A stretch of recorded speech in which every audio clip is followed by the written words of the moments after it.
11 tour lectures so far, and with an average audience size of about 2,500, and they're going great. They're unbelievably positive.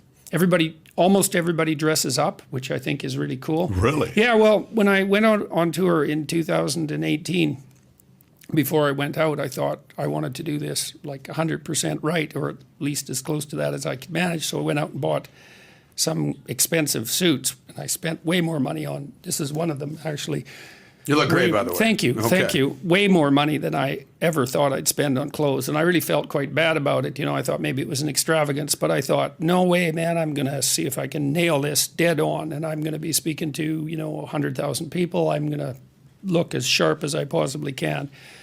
And one of the consequences of that has been that young men in particular come to the lecture tour dressed up in suits, three-piece suits. Or the couples come and they're dressed up like they're coming to a wedding.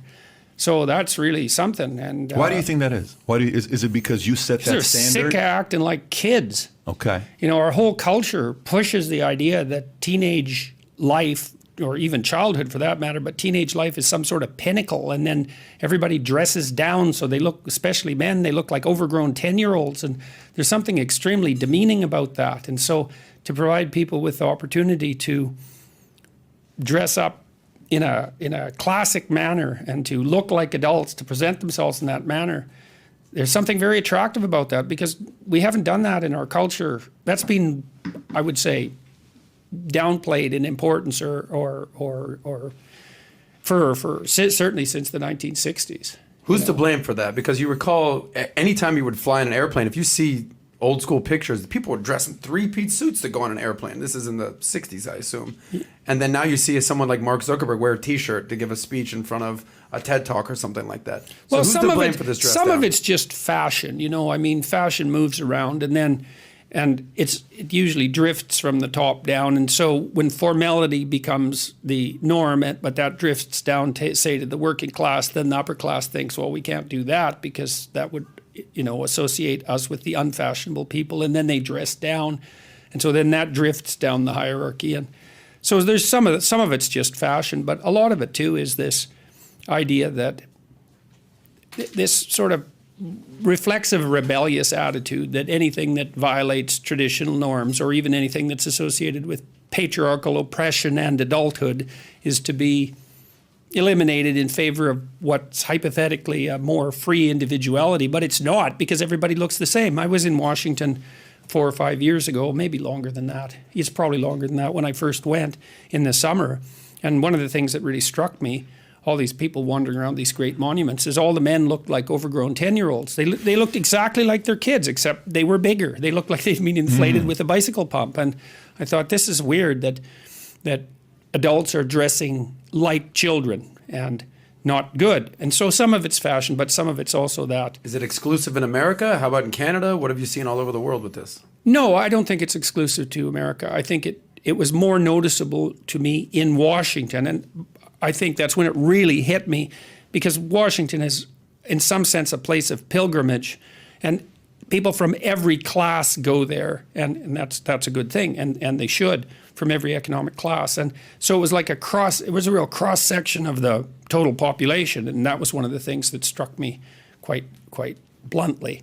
And so, anyways, it's very nice to see all these people dressed up. And when you hear the argument being made, it's the following argument. The argument is, look, you only have so much energy to make so many decisions throughout your day. Do you want to be in front of the closet in the morning, picking and choosing what suit I'm going to wear to tie with what shirt and what tie? You know what? I'd much rather not consume my energy thinking about what outfit to put together. It's a lot easier to just have a white shirt, jeans, regular tennis shoes, and go to work, and let me make the bigger decisions while I'm running the company. I've never felt bad not wearing a suit. Every time I've had a suit on, I felt better than just walking on with a T-shirt on, even though the T-shirt is a lot easier to do. It's a lot easier, even when you were in the military. It felt good having your greens on, having your BDU on. There was something very attractive about having a suit on. Not for the audience, just even for yourself. Mm-hmm. You felt good having a uniform on.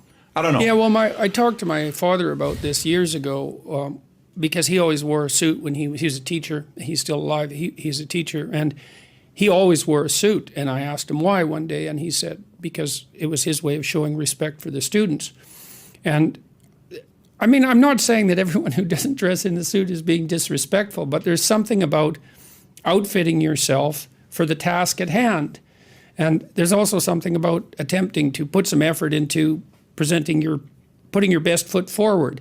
And I don't really buy the it takes more time in the morning argument. It takes a bit more time, but once you, before I went on this tour, I went through all my clothing and I tossed out everything that didn't fit, and which included a number of suits that were old, and I had to organize them, and that took about a day to get my closet in order. But then from then on, it was actually a pleasure in some sense. Do you do it yourself? Do I do? Meaning, like, do you go through your closet, you do it yourself? Like, Pat has a very unique way of, like, you don't pack anymore, Pat, do you? Like, you have someone kind of help you out with that? Packing is not my strength in my life. I have a lot. That's one of my weaknesses. No, I still did that for the tour because I had to figure out what I was going to wear. But I've had people help me make clothing decisions, let's say. Now, it's often people who would like to make suits for me. So I have that as an advantage. But I did that pretty much on my own.